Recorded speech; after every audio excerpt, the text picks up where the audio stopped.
Hafidez and Tiro, welcome to Marianas Press. We're at the Northern Marianas Humanities Council, joined with our new friends that we just met from TeAda Productions, who are here for the Flame Tree Festival, putting on a show called Nothing Micro About Micronesia. So Yes. Tell us a little bit about yourselves before we talk more about the play. Thank you for having us here. My name is Ova Saupang. Aloha, and Hafade and Tiro. It is wonderful to be here. I am Ova Saupang. I am the co-artistic director of TeAda Productions, and we are a theater company based in Los Angeles, California, with ties to Hawaii, because the founding artistic director, who is also my wife and partner in life and art, Leilani Chan, we're both based in Los Angeles. In terms of the play and the production, Nothing Micro About Micronesia, I am co-director, co-actor, co-producer with the production. So I'll start there and then I'll pass it on. All right, thank you. Kasalelia, have a day. My name is Tristan Cassie Henry from Bombay, and I play Freedom in Nothing Micro About Micronesia. What else do I have to add? Yeah, that's great. Yeah, nice to meet you. Thank you. Just intro right now. Okay, intro. Aloha, talofa lava. My name is Kia Laula Faifili, but everybody pretty much knows me just as Lala. I play Soso in Nothing Micro About Micronesia. Hafatu, Lalanim. My name is Kiko Shop, and I play Kai in Nothing Micro About Micronesia. So tell us a little bit about what you're doing here on Saipan and what the story is about. You guys want to do a story? Do the story. What is Nothing Micro About Micronesia about? Nothing Micro About Micronesia is a story that was built around the accurate lives of actual Micronesians and exploring the culture. And we are here in Saipan to attend the Flame Tree Festival, where we will be putting the show on. The story itself, it's kind of like a coming of age story. It's about finding your self-identity. Each of the three characters that we play, Kai, Soso, and Freedom, they're each struggling with something that has something to do with their identity. For example, me, Soso, I receive a letter from a college, and I have to make the decision whether or not to make a sacrifice. Do I stay here with my family? Do I take care of them, or do I go pursue an education? Which I'm sure not only do Micronesians face, but a lot of Pacific Islanders can relate, because elders are the most important thing in our culture. And you want to say anything?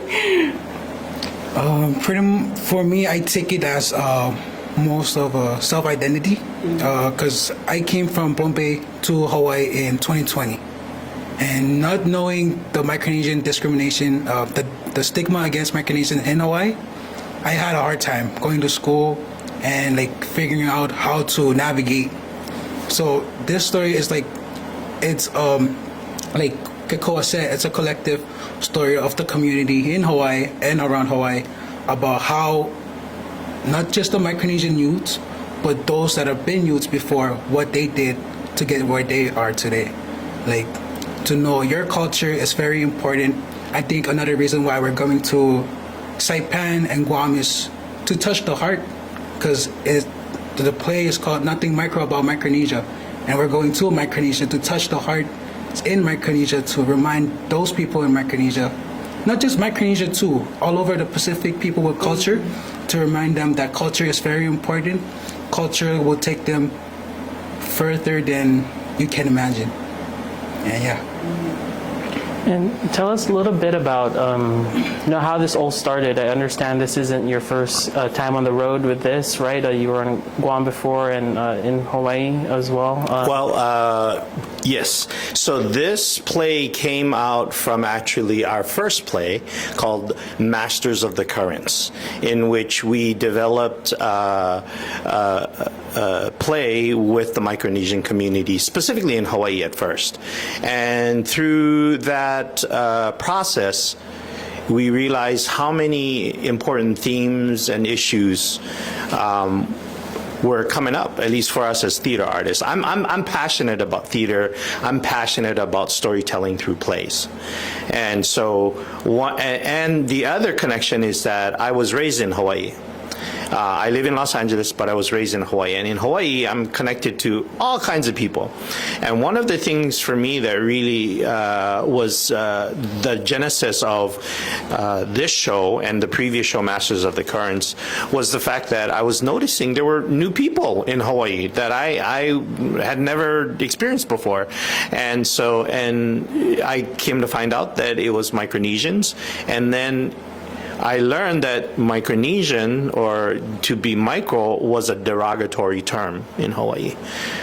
And so that, as an artist, I was curious and I wanted to investigate more. And in that process, we met community leaders and community navigators and started to create Masters of the Currents. After we had created Masters of the Currents, we toured, and this was with a previous cast. It was a different cast than this cast. And we toured it throughout the U.S., on the continent, in Big Island, Hawaii, as well as on Maui, and we also took it to University of Utah, and where else did we take it to? Los Angeles, right? And we brought it to Guam. Unfortunately, we weren't able to perform it here on Saipan, because at that time that wasn't part of the plan, but we knew that there was a need and a connection that people here in Saipan would have. After we had done our tour of Masters of the Currents, we were able to find more funding to then develop our second show, which is this production that we're here now, called Nothing Micro About Micronesia. And the reason why we chose to continue to work again with the community, because I'm not from the community, I'm Southeast Asian, I'm a Lao American refugee raised in Hawaii. But I have these wonderful ties and connections as a Southeast Asian, as well as a refugee, a Southeast Asian, but also as a Pacifica person having lived in Hawaii. And so we wanted, Leilani and I and TeAda wanted to go deeper and longer with the community in terms of a relationship. And so that's how Nothing Micro About Micronesia started. That was 2 or 3 years ago. In the process of looking for Micronesian actors and looking for talent and looking for storytellers, we were fortunate enough to meet these young, incredible people. Keikoa being part Chuukese. Right. Lala, who is not Micronesian but is of Polynesian descent, Hawaiian as well as Samoan, and then we got Tristan here, who's amazingly Aponpean as well as a Koshayan. Now, prior to having worked with the community, I never even knew what a Pohnpeian or Koshayan or even, a Chuukese is, because it was something new. And so I think for me as an artist and as a director and as a writer, it really opened my eyes up to many different perspectives to say that, Micronesian isn't just, number one, it's a region, right? But number two, it's how do people identify with it, right? And you realize that islanders identify from kind of their own different islands, right? And even in their own like an FSMer or Federated States of Micronesia are Micronesians, but I mean, I know that people here in Guam as well as the Mariana Islands are also Micronesian, at least within the region. But who identifies with that, right? And why? And so I think that's something that's a lot of this, as they talk about identity as they talk about, leaving the islands and either moving to Hawaii or here in Saipan and Guam from Micronesia, and or even the Marshall Islands, because one of our characters is Marshallese. What is that journey like? How are they, holding on to their traditions? And at the same time, how are they thriving in a whole new world? Because it's different, right? It's different in an urban setting than on an island setting. It's different. So I think that's a big part of this project and why we're passionate and we love doing it. So I'll leave it at that. I spoke a lot. So. No, thank you. And I actually did want to, take a minute to reflect on everyone's personal journey a little bit. You shared a little bit about how you've experienced your identity in Hawaii. And I have to say, I just love meeting you all, because I don't meet a lot of Micronesian actors, yes. Theater people, yes, right? Yes. And so it's representation on stage as well. That's a huge part of what TeAda does. So our mission is, or our mission statement is, that we work with refugee and immigrant and indigenous communities to uplift their stories. And so this is one of our projects that we just love to do. So. All right, so maybe we'll just go down the line, related or not related to the show that's going on. Just tell us what got you into theater, into acting, into the arts, and why it's important for you as a way of, spreading this particular message as well. Yeah. For me, theater, this is my first theater gig, my first theater ever. Been on stage. I've been on stage before, but not really theater, not really learning lines and stuff. But this, I don't know. I think it helped. It's making me want to go more into that direction, not just the theater direction, but more of the arts and storytelling direction. Because I personally love dancing. I love storytelling. I love making videos. I love visualization, and being able to hear it and see it, that's what getting me more into what we're doing now, theater and stuff. And you came from, in terms of your experience, you came from cultural events, and you were the MC for Micronesian. You tell me about what were those things? So, on stage events I've had before was mostly dancing, cultural performances, being an MC. One of them was being an MC for the Micronesian Youth Summit in Hawaii. That was in 2023. Mm-hmm. Yeah, 2023, and yeah, mostly me. A lot of people say I don't look like the shy person, but I like to think I'm the in my bubble person. I don't like being out there, but when I know I love something, or I know it's gonna not just help me but other people around me, even if it's a smile, it's gonna help. I know I'll do it. I'll do what I gotta do. Beautiful. My theater journey. As a kid, I always knew that I wanted to be a performer. I'd spend most of my childhood memorizing Disney movies. I'm talking every single line that every single character says, I would memorize it. Every song, every dance, I'd have it down. And I'd dream of becoming a famous actor, and I'd walk down the streets and people would want my autograph and stuff. But I wasn't sure how I was going to accomplish that dream. I got to high school and I was too afraid of what my peers thought to try out for theater.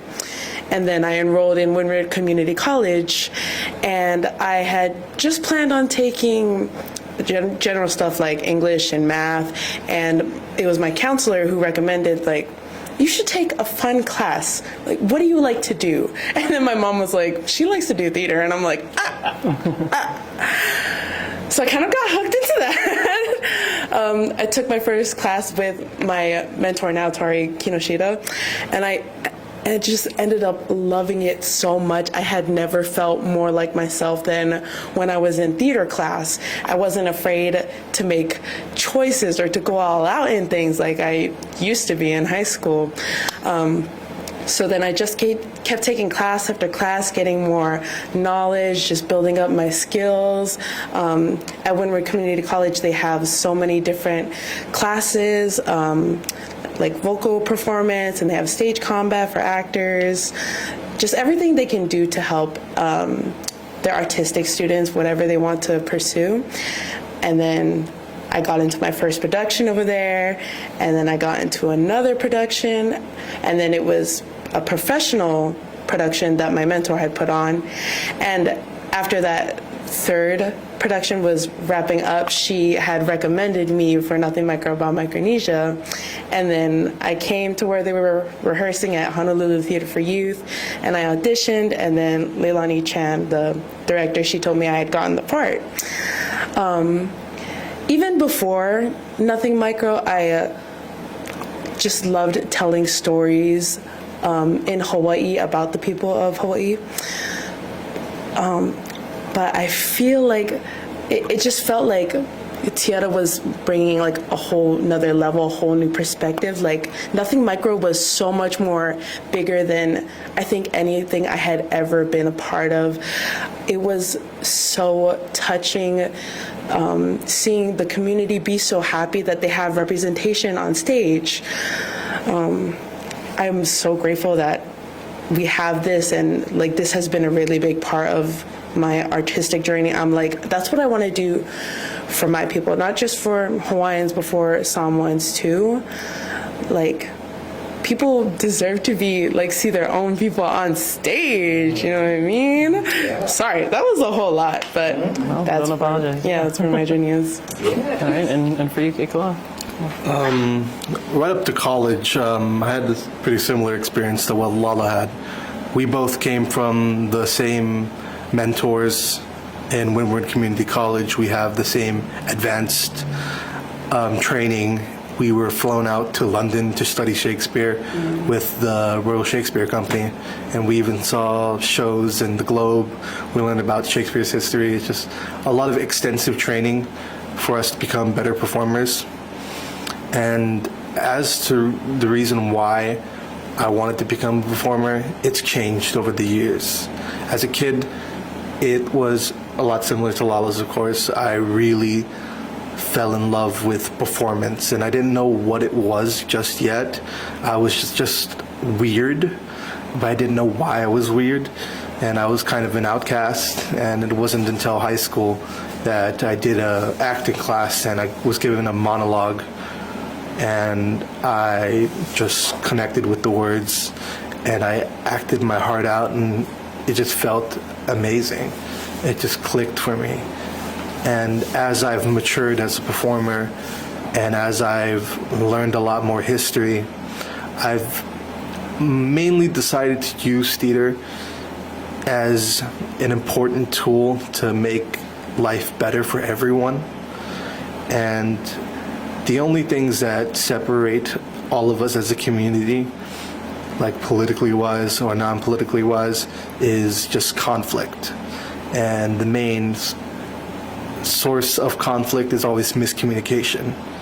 So theater, in my opinion, is the best communication tool to get a point across without stepping on anyone's toes.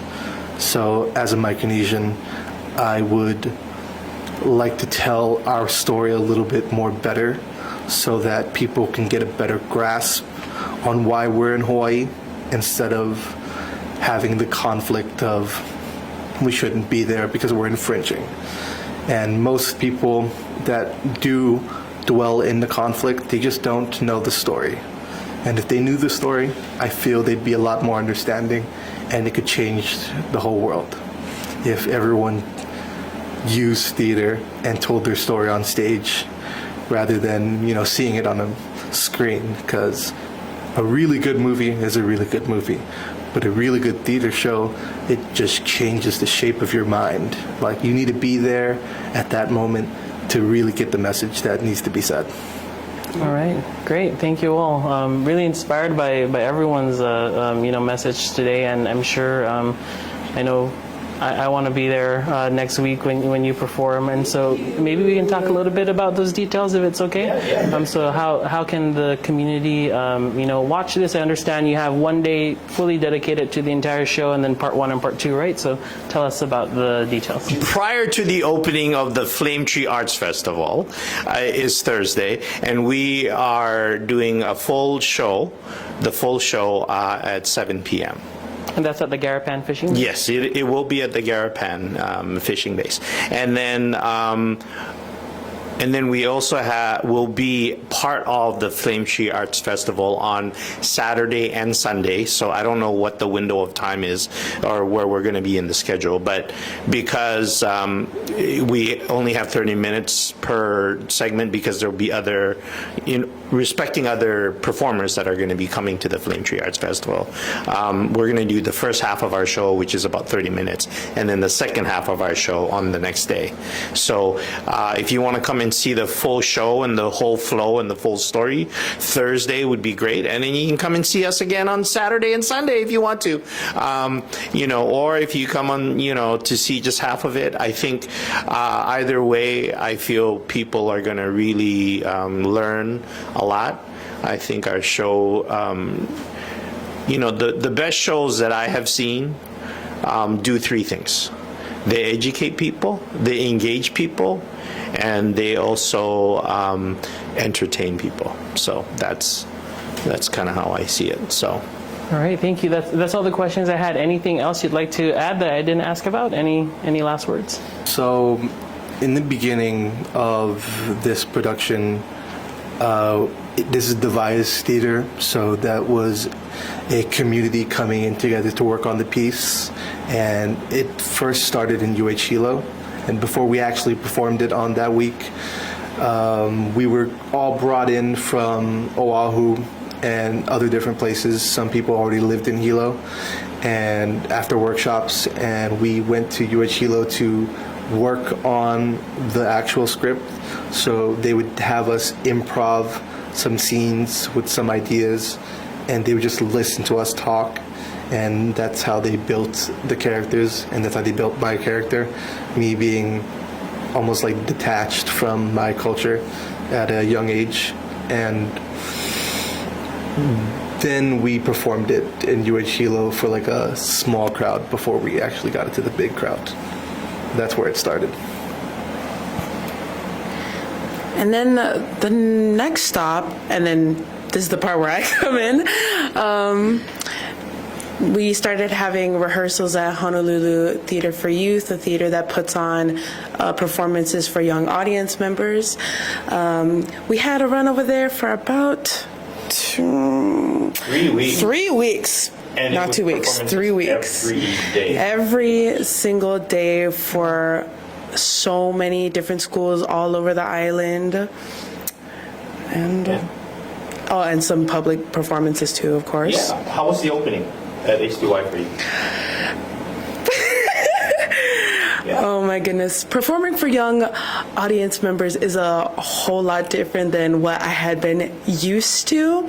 Some things don't land with the kids as it would with adult audiences. So every single performance, at least, I'm sorry, I don't mean to speak for everybody else, but I mean for me, I'd have to find something new that works every single time. You know what I mean? And the kids are also very responsive, or they're not responsive, but no matter what reaction you get, you gotta give it like 100% more than what you already give to keep them entertained. And Awesome. And then we went, Confest. Confest? Yeah, sure. Confest. That was my favorite performance we did so far. Why was it your favorite performance? It wasn't just about what we did on stage, but about the community, and also we also brought more people onto stage with us. Like we did at UH Manoa, and we had community actors with us. And before our opening, we had different chanters from different islands open us with a chant, and then we went into the show with some scenes from their previous show. That's it's just, you gotta be there to feel it. You gotta be there to feel it. And then also, what I really loved about that night was the end. After we finished, we closed it off with a chant. Waikamukamane. We, as actors on the stage, we weren't expecting the crowd to respond back with the chant. So as we were chanting Waikamukamane, the crowd stood up and they started chanting. Everybody in Manoa, I was at the theater in Manoa, I was shaking, I was doing my chant. I was like, wow, this is really like powerful to see. And they mentioned, people at UH Manoa told us that was the first time Micronesian languages were spoken on the Manoa stage. Wow. Very, very powerful. And so from all these journeys, from the development of it at Honolulu Theater for Youth, and then to the outer islands, we went to Hawaii as well as Maui, and now we're here. Now we're here, and we're going to be sharing it at the Flame Tree Arts Festival, and then we're going to go to Guam and perform it there. So folks who are in Guam, please come check us out. We're going to be at the University of Guam Theater Department, and that will be in a theater. It's going to be the way that, I guess, the production kind of really sets itself for. And so that's where it's at. We really want to thank primarily the humanities as well as the arts overall, the Arts Council, because right now, in our political climate, humanities and arts is being cut, at least in terms, and many things are being cut. And so it's so vital and important to have opportunities like these to be able to tell our stories, to be able to do art, because it transforms lives. You see it right here. You know, it transforms lives. We've transformed so many lives by just giving them an opportunity to have a different perspective. And I think that's what theater, good storytelling, really does. It gives you, a different view or an experience into someone else's shoes, as we would say, right? Oh, I've never been in that experience. To be very, what does it mean to be an islander? Your experience may be different from my experience, but if we at least share about that, we learn a lot more about each other in the world. All right, thank you so much. I'm sold. I want to be there for all 3 nights, so sounds great. And thank you so much, and thank you for coming to Saipan and bringing this message, and I'm sure many people will be there to take it all in. Yeah. Thank you so much, Tomas.